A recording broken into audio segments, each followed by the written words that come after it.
Такая прямая дорога. Угу. Видео. Да, это такое видео. Видео. Это у нас такая прямая дорога. А чего она пушкается? Пушкается, но настраивается.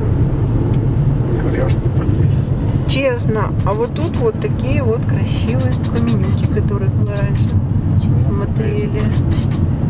И солнце садится в эти каменюки. А чего она пушкается? Ну, потому что оно настраивается, заяц. А чего она сюда снимает? Оно настраивается. Мы до этих каменюк еще не... Ну, ничего. Ого, сколько здесь машин в этом отельчике. Как красиво солнце садится.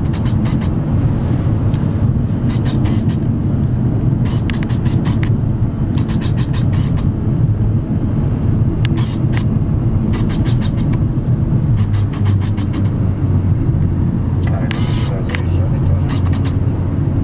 Канада, Бланка, тут целая куча.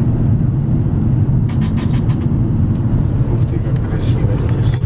Да, очень. Сейчас особенно. Угу. сумерки. Когда солнце, да, подсвечивается так красиво. Мы прямо въезжаем в такую туннель прорытый, да? Да. Андрей. Ой, ой, ой, ой, осторожно. Ой, ой, ой. Ой, ай. А, вот это зеленые, вот эти вот скалы зеленые.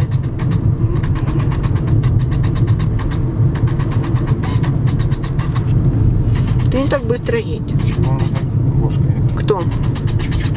А, ну настраивается, ну ставит этот, ну, приближает, отдаляет, приближает, отдаляет.